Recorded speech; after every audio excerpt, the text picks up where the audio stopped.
Namaste, Jai Hind, and welcome to this edition of The Right Stand. I'm Anand Narasimhan. Ladies and gentlemen, there is a nation that is in doldrums. 2,100 rupees for a kilogram of atta is what is the cost in areas like Khyber Pakhtunkhwa. Out of the 4 provinces, 2 of them hurtling towards balkanization. A nation in disarray in 75 years of its history. But it's obsessed with only one entity, Bharat, and coveting that something that doesn't belong to them. But however, they want to hurt Bharat. Their obsession of bleeding India with 1,000 cuts. Their obsession to hurt Hindus, Hindutva, and of course anything that is dear to Hindu Astha is something which is paramount. But more importantly, it's their desperation, because there is only one narrative that is still keeping them afloat. Doobte ko tinke ka sahara. It is that thinka or that straw that is the Kashmir narrative. And to try and stoke that divide, they're trying to expand PAN across North India, because Kashmir is gridlocked right now in terms of security since the abrogation of Article 370. That narrative also slipping away. So now we've got big inputs, and let's go straight across to that. Our investigations editor Manoj Gupta is saying that they will do, the Pakistanis and Pakistan-backed entities will do anything and everything to derail the Bharat story, and that is centered around Ram Rajya as envisaged in our constitution, and they will attack Ram Mandir. They do not want Pak-based terror entities, these jihadi tanzeems which are being brought up and nurtured by the Pak establishment, will plan attacks to derail the construction of the Ram Mandir, the completion of the Ram Mandir by December 2023 for its inauguration in Jan 2024. So clearly, attacks are being planned, and the planning is major. It's being done for major optics. It will be done via using fidains or suicide bombers who will be brought in via Nepal. The ammunition for it will also be routed via that porous border that Nepal shares with Uttar Pradesh, and then will be brought towards the Devbhumi or Ram Bhumi of Ayodhya. So Ram Janmabhoomi, major target before opening in 2024. There have been multiple attacks at the Ram Mandir in the past, at Ram Janmabhoomi in the past. Even when Ram Lalla was in a tent. Now Ram Lalla is Virajman there, and a Bhavya Ram Mandir is being built. They don't want the construction to happen. There are entities, sadly, within India who would perhaps be smiling at the prospect of destruction of Ram Mandir. But this is all being fomented. The idea is being fomented by those who see their narrative slipping. So the motive of the groups is to trigger communal disharmony and social strife in our country, and again drive that wedge between Hindus and Muslims. Now the reasons: one, first, ISI is frustrated after a successful abrogation of Article 370. They see the Kashmir narrative slipping from their hands, not just locally but also globally. Infiltration attempts thwarted successfully. Of course, the entire drone drops, the narco-terror route have also been gridlocked. OGWs have been cracked down upon. 57 of their commanders, terror group commanders, have all been neutralized out of the 186 in 2022. Pak tunnels have been identified. Narco front has been busted. So this is the third reason. The fourth reason is the ISI relevance is based on provocations against India. So the military establishment finds itself thoroughly weakened and destabilized, because that entire narrative post-71 has been about bleeding India with 1,000 cuts, and that's not happened. They can't beat us in a straight war, and even in the proxy war, the attrition, the cost of this proxy war is increasingly becoming more and more expensive and dearer to the Pakistani establishment. Attack on Ram Mandir would sow seeds of communal discord and would be seen as an attack on Hindus and the BJP government. So this is what is happening. But even as we speak about this, and we were going to talk at length about this, targeting the beacon of Hindutva to attack Hindutva directly, there comes a message from the RSS Sarsang Chalak Mohan Bhagwat, who sent out a very stern message. A very stern message to Muslims in India, saying there is no need. Muslims have nothing to fear. So this is the fresh assertion. It's a written interview response to Panchajanya, an organizer, in Hindi and in English. The message is very clear. There is nothing for you to fear in this country. There is nothing for you to fear. But don't push this supremacy narrative. Don't try and push this supremacy narrative. Shed this supremacy narrative is what? What is this supremacy narrative is something that we will dwell upon with our panel of experts, even as we look at this entire attack or targeting the beacon of Hindutva to attack Hindutva. Here is a message, and I quote: "The simple truth is that Hindustan should remain Hindustan. There is no harm to Muslims living today in Bharat. If they wish to stick to their faith, they can. If they want to return to the faith of their ancestors, then they may. It is entirely their choice. There is no such stubbornness among Hindus. Islam has nothing to fear. But at the same time, Muslims must abandon their boisterous rhetoric of supremacy. हम 30% ही हिंदुस्तान पर राज करेंगे, तुम 70% क्या देश चलाओगे? This is a conversation and this is something which has been said for more than 100 years. And I'll quote you on that and I'll show you where it has been done. But let's go across to Siddhant Mishra, who's joining us with more on the phone. Siddhant, a very, very detailed interview talking about COVID, India's handling, the rise of Bharat, the role of the RSS, the evolution of the RSS, but more importantly, this RSS Hindutva narrative out to get Muslims. Mohan Bhagwat saying there is nothing for anybody to fear in Hindustan. But Hindustan must remain Hindustan. Don't change the DNA of Bharat. Well, that's right, Anand. It's very rare that Bhagwat give interviews or interacts with media. This is one occasion where he has given this written interview to the organizer. And in fact, there are multiple takeaways in this interview, but the most significant one is being highlighted by you, Anand, where he says that Muslim has nothing to fear at all. Now, this is coming from Sir Sanchalak Mohan Bhagwat. Now, he says that just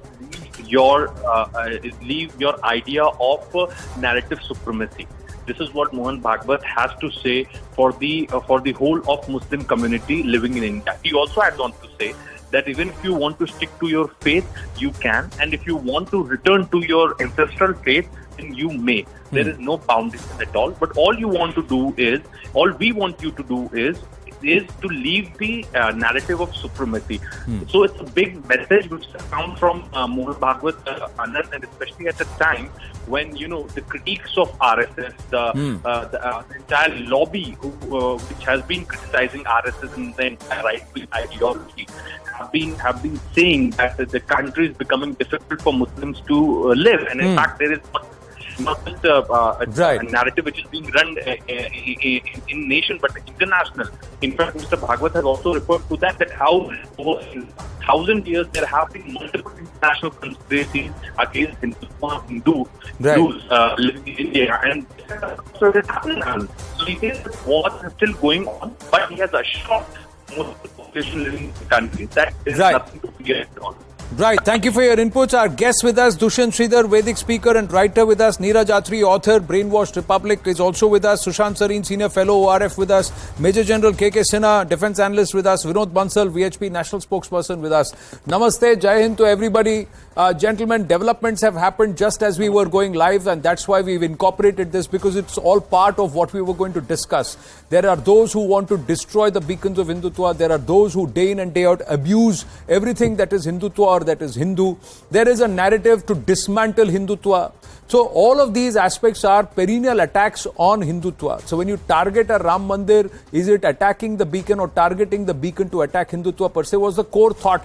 But then Mohan Bhagwat comes out and says that people in India, those who are in Bharat, need not fear as long as you don't want to change its DNA.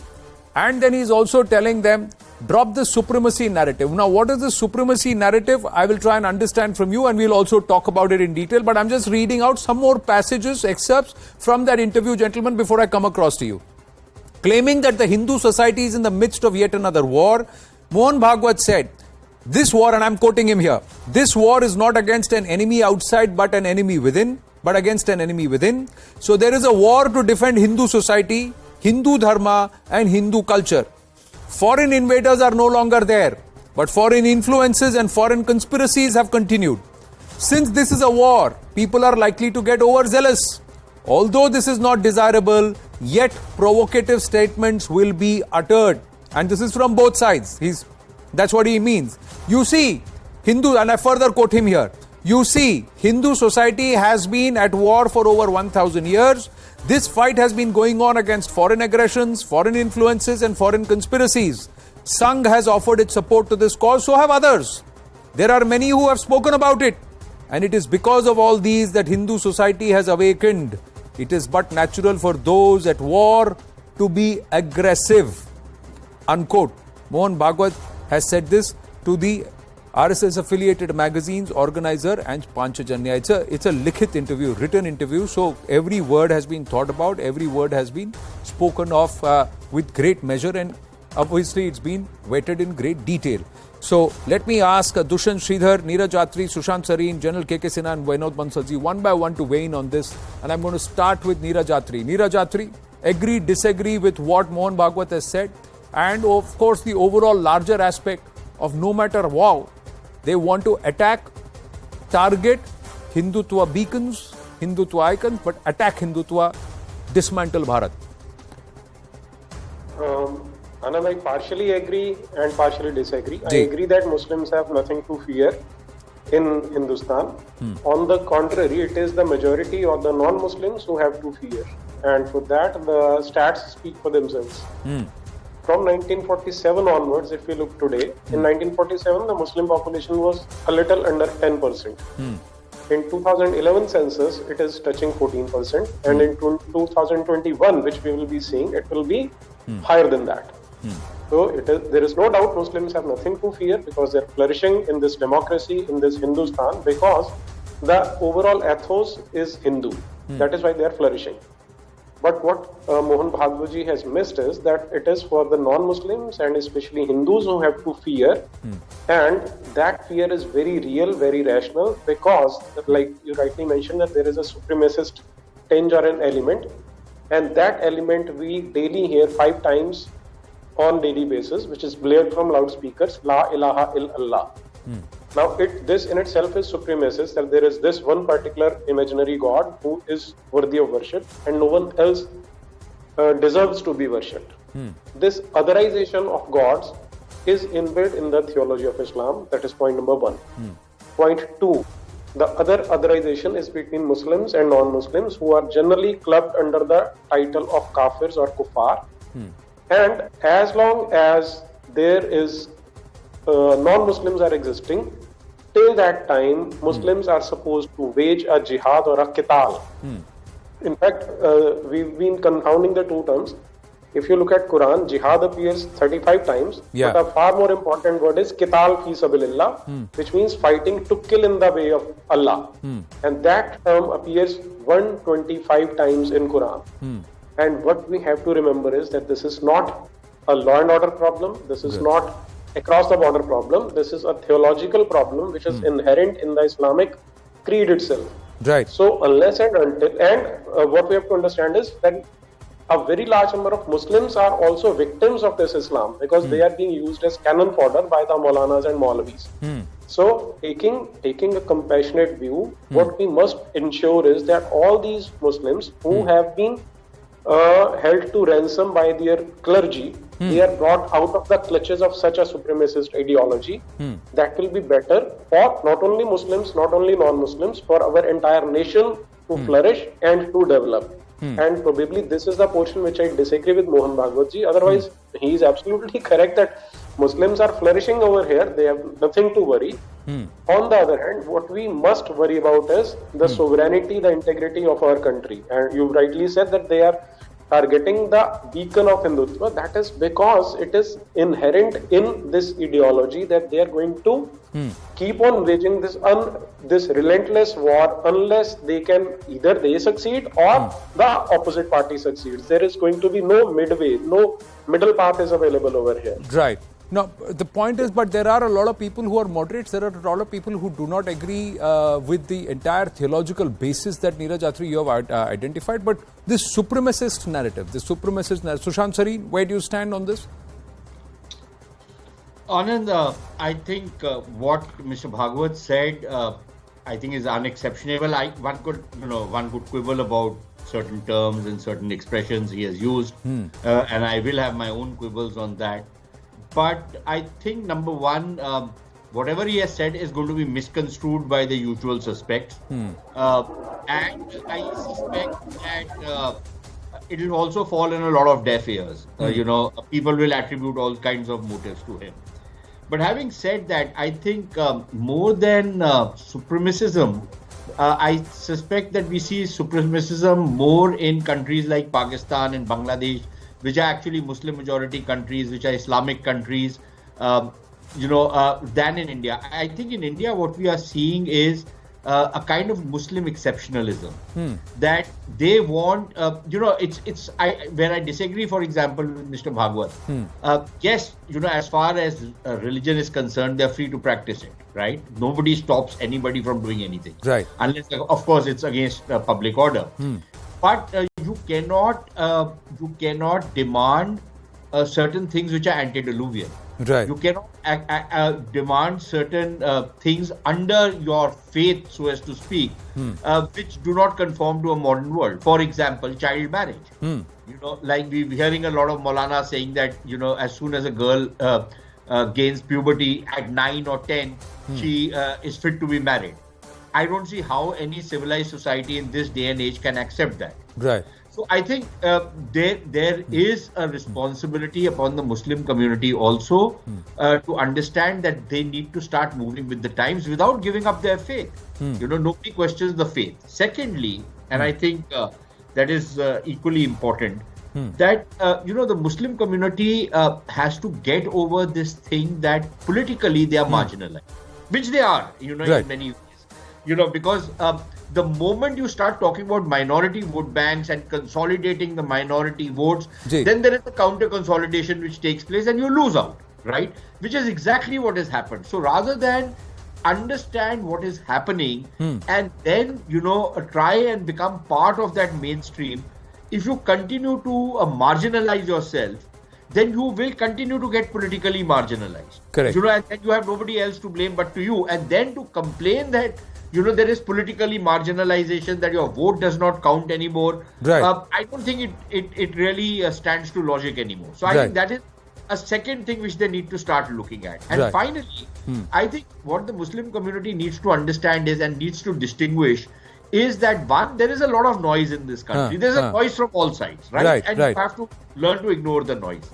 But more importantly, you have to shun some of the more radical kind of propaganda, by people, by preachers, for example, like that Zakir Naik, like despicable character, a whole lot of these other guys. That is something which falls upon the community to marginalize those people, because those are the kind of people see, actually do we really see poison in society. Do we really see an intent there? Because those people are not being marginalized. They're being given center stage and they're being asked to take ownership. Look at members of the All India Muslim Personal Law Board and the rabble rousers. Those who have blocked what they should have actually given up, because this is a matter of Hindu. There is only one Ram Janmabhoomi. There is only one Krishna Janmabhoomi. There is only one Kashi Vishwanath or Adi Vishweshwar. But look at what the dispute is. To justify what was done centuries ago, where it was destructed, and what the courts have said is an un-Islamic act. Under the Ram Janmabhoomi judgment itself, the courts have said what has happened is an un-Islamic act. Vinod Bansal ji, आप क्या कहेंगे? नमस्ते. जी, नमस्ते. देखिए, आनंद जी, बात यह है कि इस्लाम के बारे में जो आप सुप्रीमेसी की बात की है, जी, अब ये पूरे वर्ल्ड के अंदर एक डिबेट जनरेट हुई है कि Islam is the name of fear. If there is no fear, no Islam. Because nobody can talk about Islam. Nobody can question the Quran. Nobody can question Hadith, whatever written inside it or outside it. The question is that nobody can interpret it. The thing is that everybody knows that what is the meaning of kafir, and what is the treatment for kafir as per Quran. Right. Everybody knows it. Even though everyone knows it, nobody has the courage to discuss about it. What is this? This is all about the fear about Islam. They want to create the fear about the Islam, and globally it is being happen in the entire globe. The question is that कि इस परिस्थिति से दुनिया कैसे निपटेगी? That is the question. Bharat में न इस्लाम खतरे में है, न हिंदुइज्म खतरे में है. हमें इस बात का गर्व है कि हिंदू जागा है और हिंदू समाज अपने स्वाभिमान की रक्षा करने में समर्थ हुआ है. लेकिन साथ ही साथ इस्लाम को भी मानना पड़ेगा कि हमारे अंदर जो कमियां हैं, जो हमारे धर्म ग्रंथों में जो विक्षिप्तियां हैं, अगर किसी कालांतर में वो जो कहते हैं कभी कुरान की वो आयत जिसमें काफिर को डिफाइन किया गया है, या उसके काफिर के बारे में ये सजा की बात कही गई है, वो उस समय कही गई थी, उस काल में कही गई थी, उस परिस्थिति में कही गई थी, तो उसमें क्यों नहीं एक सब्जेक्ट लाइन लगा देते कि this is applicable for that period only, it is not now applicable. तो इससे क्या होगा कि जो इस्लामिक यूथ जो है, जो इस्लामिक यूथ है, जो बार बार जो है वो जन्नत के ख्वाब देख करके और वो 72 हूरों का सपना देख करके, शराब की नदियों में डूब करके, सपने में डूब करके, वो जिस तरह से लोगों की जान ले रहा है, कम से कम उसको बचाया जा सकता है। भारत जैसे देश में तो कम से कम ये सब चीजें रुकनी ही चाहिए। और ये इस बात को कौन नहीं जानता आनंद जी कि दुनिया के 56 देश कोई ऐसे नहीं बने। आप देखिए कि जहां जहां भी शरणार्थी ग्रुप में गए, जिन समुदाय ने इनको शरणार्थी बनाया उन्हीं को इन्होंने शरणार्थी बना दिया और अंततोगत्ता उनको मार के भगा दिया। वो तो यहाँ भारत में भी है कि अगर 13वीं सदी में 13वीं सदी में शरण लेने के लिए जम्मू कश्मीर गए, आप देखिए जम्मू कश्मीर में क्या उन्होंने कश्मीर का कैसे नक्शा बदल दिया या जो भी बदल। So those are aspects which people talk about. Not only Kashmir, sir, entire country they have grabbed about it. Actually, entire country में उन्होंने कोशिश की थी। वो तो thanks to the Hindu sentiments, उन्होंने चाहे मेला ढोना मंजूर किया, लेकिन इस्लाम स्वीकार नहीं किया। आप देखिए, we are proud of all those SC and ST communities who have fought them vigorously. आप देखिए कि उन्हीं के कारण आज हम जिंदा हैं। और मजे की बात यह है कि आप हमारे समुदाय को आप छिन्न-भिन्न करने का काम भी लोगों ने किया। Very carefully, it is that very community which has stood up. As you say, the SC/ST community, the OBCs, tribals, Vanvasis, all of them stood up to this. But the whole narrative is also skewed. Academia is also busy brainwashing communities against each other and pitting communities against each other, playing this caste card. There is a whole game which is on. See, Dushyant Sridhar, where would you come? The 1,000 years. Let me just get. Strategy which is being played. Ji, Vinod ji, I'm just bringing in Dushyant Sridhar and General KK Sinha. Both have not spoken. So, Dushyant Sridhar ji, where would you stand? 1,000 years of invasion. Now the enemy is within. The influencers. There are no more invasions, but there are foreign influencers who are continuing to attack. The need to protect Hindu society, Hindu dharma, and Bharat's ethos. Namaskaram Anand and namaskaram to my fellow panelists. Very quickly, 2 points. The first point is a point that you had initially touched in the narrative about Rama Janmabhoomi and the temple and the threat that could be applicable to that temple. See, if there is one Sanatana Dharma scripture that can unite the culture of the people right from Vietnam till even Persia, this is one grantha called Ramayana which can collectively put all people together under one umbrella. Correct. And if you remember, Anand, in the 1980s, the entire India was glued to the Ramayana serial. So it was just not the parents of Anand, Narsaman and Dushyant who were watching that serial. The parents to Fatima and Habib were also watching that serial. So Ramayana is that which goes beyond Sanatana Dharma and invites people. So I wish good for the temple. Every Indian, irrespective of religion, should wish good for the temple. So there should be no threat to the temple. Very quickly coming to the comment on made in the interview by Shri Mohan Bhagwat ji. Anand, with respect to the supremacy that he spoke about of the religion, it is not that there are no lines in Sanatana Dharma. For example, we say Vina Venkatesham Nanatho Nanataha, there is God. Venkateshwara is so great. We say Nanyaf Pantaha, there is no other path. But the problem comes only when I understand, suppose there is a thought that Venkatesha is the God, Srinivasa is the God. There are people who will not accept this thought. What do I do with them? So Sanatana Dharma says accept them. And if this thought goes into Islam as well, then the world will be rid of all the terrorism that we see today. They take every word, every letter mentioned in the holy book of theirs so seriously, and they so that way that supremacy lasts, and that is causing such a huge menace to the world. And I wouldn't say, Anand, that the entire world of Muslims is looking that way. I can be on record to tell you that there are a few Islam-based organizations that have got in touch with me saying that we need to work to bring some moderation to the Islamic thought. So they're working genuinely. But the only problem is they are working very genuinely. How much of power they can yield on the power centers of Islam is a huge problem. Right. So an average Muslim in India or elsewhere may not be the person who's working towards a war. There are certain elements in Islam. I think it's high time that they should make this world a peaceful world. And that's the supremacy probably Mohan Bhagwat ji was talking about. He is right in a way. But I do feel that this Bharat Janmabhoomi is so powerful that it can even reform such people and make peace with them. What happens is that Bharat Janmabhoomi finds itself being split. So before partition happened, we had already shrunk by about 35%. With partition, we shrank by another 35% of our landmass. Eventually, now what is left, there is threat of it being chipped away, again sliced from the top, from the sides, from the bottom at all points in time. So this is what many watchers would say. Now this... Yeah, very quickly, Anand, just one small interruption. Yes, we have seen our geographical mass being split. But one thing, the people in India, irrespective of religion, are seeing what Pakistan state is. When a landmass is born out of disgust and hatred, people suffer. So people can see right through it, and then probably people should reform themselves and bring. No, but do bring they really all want of to? us the Because path look, of they peace. are fighting over a bag of flour in Pakistan, but they are busy sending fidains towards Hindustan. So is their entire thing lost? This entire supremacy. Ji. So Sushant ji, I'll come to you. General K.K. Sinha has been listening to everybody. I'll go across to General K.K. Sinha on the security aspect and also this entire narrative. K.K. Sinha ji, with your kind permission, I'm going to extend the debate by another 5 minutes because it's an interesting subject. This history of supremacist attitude. I'm quoting from Savarkar, A Contested Legacy in 1924 to 1966 by Dr. Vikram Sampath. He is a historian, and what I am quoting is a commentary of, and this is what is written, a conversation between Vinayak Damodar Savarkar and Maulana Shaukat Ali. This was, and this the meeting was reported in detail in the special issues of Lokmanya and the Maharatha dated 25th February 1925. 1925 में conversation हुआ है, and so nearly 100 years ago, General K.K. Sinha, and to all our viewers and also to our panelists, one of the excerpts, an essay is Shaukat Ali. So he says that he has written, one sec, yeah. Do please remember that all through history, you Hindus have always been defeated by Muslim forces. So let us not create false equivalences here. Joining hands with the Muslims is the only way out for Hindus if they wish freedom. So this is what is written here.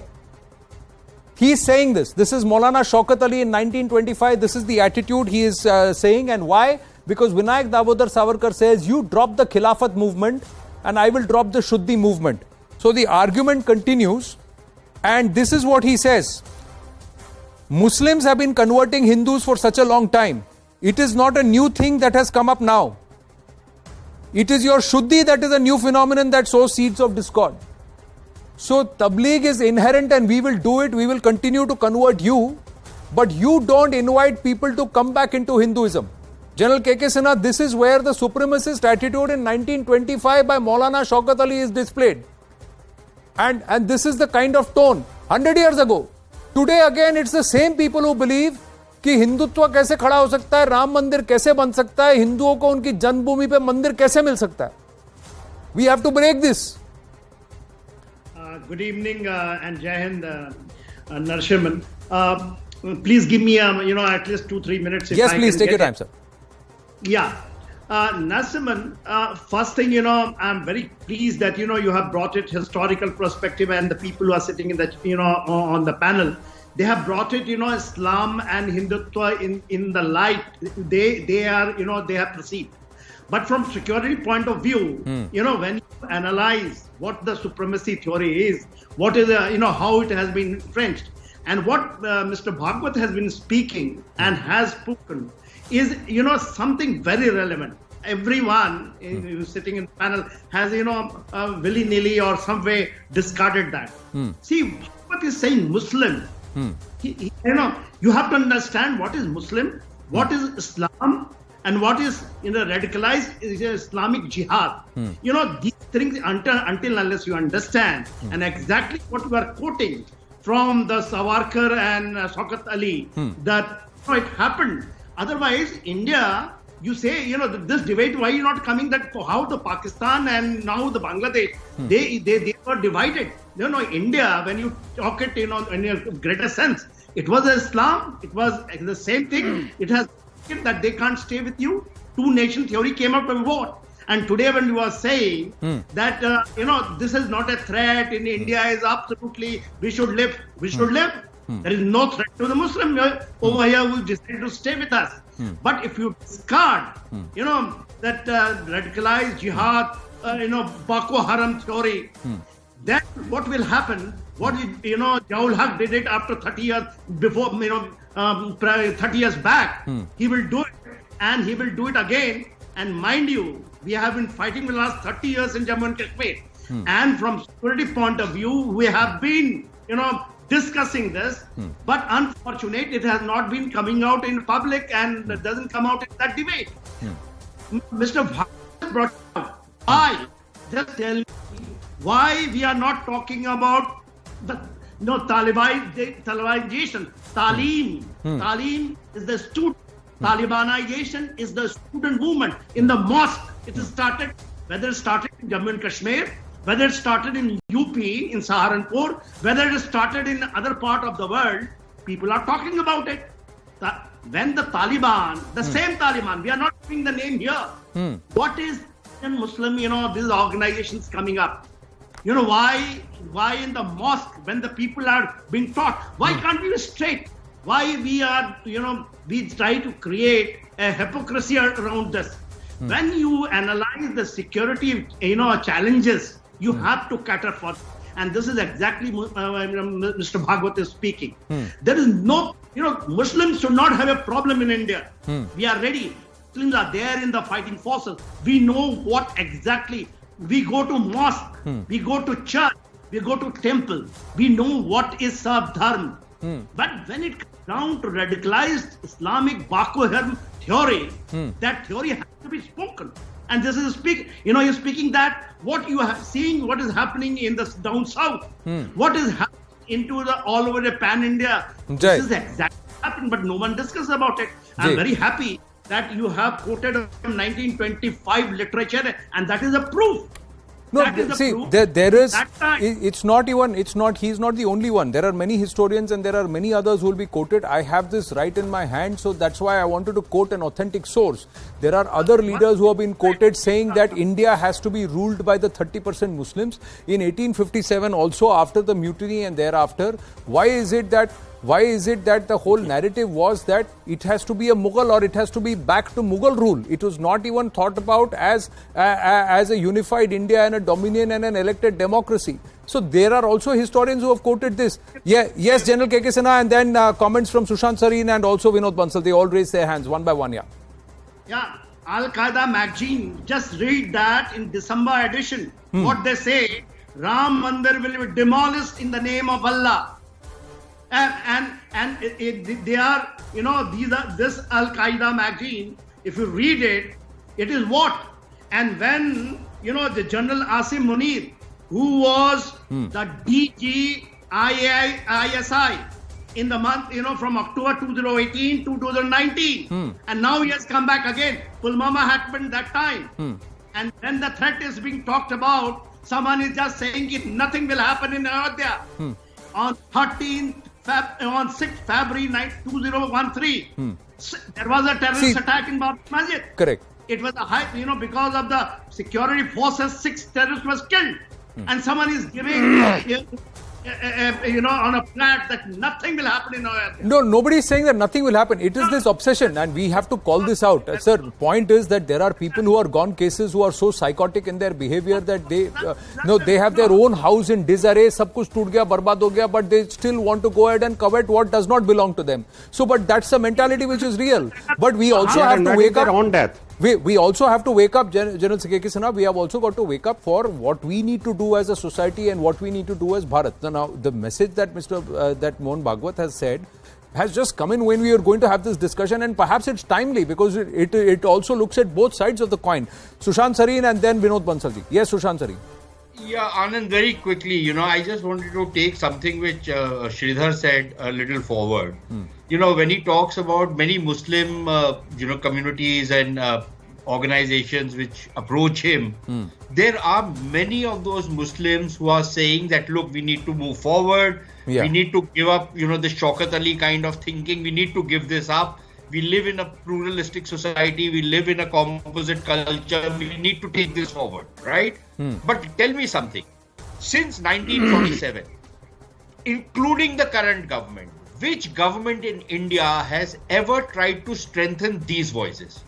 The only people, even Anand, pardon my saying so, even television channels which have started raising this issue, only bring in the most reactionary, the most third-rate kind of people to represent the Muslim community on your channels, apart from a few exceptions, right? But by and large, I hope you will count bring me in among the most exceptions. antediluvian Mulana, not you in specific, but I'm talking about channels in general. You will bring in the most reactionary antediluvian fellow and make him and showcase him to be the representative of all Muslims. They are not. He is not. The guy does not even have a following of 10 people. Even people in his own family don't follow him. Correct. But we have made him a Muslim leader. You know, for example, that Tasneem Rahmani, he stood in an election, he didn't even get 500 votes. So, you know, you have made him the representative of Muslims. Now, my point is that why has neither the Congress party, which keeps tom-tomming about secularism, or the communists, or any of these other guys, including the BJP, has ever tried to pick up these moderate, modern, progressive Muslims and strengthen them? See, here is what is happening, sir. Here is what is happening. We've had a lot of progressive voices, moderate voices here on the right stand who have called this out. But you know what has happened? Such is the level of intimidation by this lot, which is not even 4 to 5% of the overall Muslim population, because largely nobody wants all of this. They all want to move on. Like you said, there are a lot of people who say, let's correct ourselves and let's evolve. Islam also evolved over 200 years, and those who want to go back to 6th century Arabia, it's a small lot which was pushed. So it's a sectarian thing. We all know that, but it's a reality, sir. This sectarian thing dominated the narrative. There aren't people, majority of the population of this country did not oppose partition. You opposed the partition of Bengal, but you didn't oppose the partition of our country. See what I'm trying to say. How are you going to break it if you keep pandering to those voices? Correct. We should not pander, sir. I am totally on your side when I say that we should not pander. We need to encourage the moderate voices and give them more platform and give them more thing, and we need to marginalize these fundamentalist voices. But we also need to understand that there is a core thought. I am equal to you, your astha is equal to mine. It's got to be a uniform theory which everybody needs to respect. Pluralism means everybody is pluralistic. Respect is a two-way street, and it cannot be a one-way traffic. That's also a reality, and that's somewhere what Mohan Bhagwat is saying. Vinod Bansalji. And then Neeraj Atri, final word. Anand ji, देखिए अभी the recently concluded Board of Trustee and the Governing Council meet of the VHP in Indore in the last month end, we have passed a resolution to end the मजहबी कट्टरता. अब देखिए मजहबी कट्टरता को किस तरह से उस रेजोल्यूशन के अंदर डिफाइन किया गया and what are the measures to cope with them and how to cope with those मजहबी कट्टरता, how to end with it. हमने दो तरह का फॉर्मूला अपनाया. One is that to be appeal to the society and another one is to appeal to the government of the land. अब we have appeal to the society, not only the Hindu community to get aware of all those forces, but to the Islamic society also to not to appease all those who are diminishing the age of this identity of the Islam. जो इस्लाम का जो साम्राज्यवादी चेहरा है, जो कट्टरपंथी सोच है, जो अमानवीय सोच है, ऐसी सोच को रखने वाले जितने भी नेतृत्व हैं उनको इस्लाम से खारिज करिए और ऐसे नेतृत्व को लाइए जो भारतीय मान्यताओं में विश्वास करता हो. करेक्ट. अब तभी आपका भला है और उसी में हमारा भला है. करेक्ट. दूसरी बात यह कि देखिए हमने सरकारों से भी कहा है कि ऐसी मजहबी कट्टरता को लगाम लगाने के लिए आपको हर स्तर पर प्रयास करने पड़ेंगे और आपको इस शिक्षण संस्थाओं में भी देखना पड़ेगा आखिरकार ये मस्जिदों में मदरसों में क्या कुछ पढ़ाया जा रहा है. क्या कुछ नहीं सर, कौन आगे पढ़ा रहे हैं, कौन सा मौलवी है, कौन मौलाना है, कौन मौलवी है, कौन टीचर है, कौन किसको क्या पढ़ा रहा है. That instruction is the most important aspect, and it's not limited only to masjids and madrasas. It's also important that every religious place of religious instruction is monitored very carefully as to what is taught, how scriptures are interpreted, and how instruction is given. Neeraj Atri, yes, and General Sinha, I'll come to you, sir. I'm running out of time, but I'll come to you. Yes, Neeraj ji. What I was trying to say is that when we are talking about the kind of despicable people who've been used as representatives of Islam, we are missing out a very important community, that is of ex-Muslims. Those who are daring to come out of this prison house of Islam, and they are suffering very silently. There has to be voices raised. They must be given platforms. That is point number one. And point two is, when we say that people like Zakir Naik are despicable and they've been given a lot of limelight, what we have to remember is that Zakir Naik is quoting what is present in the scriptures.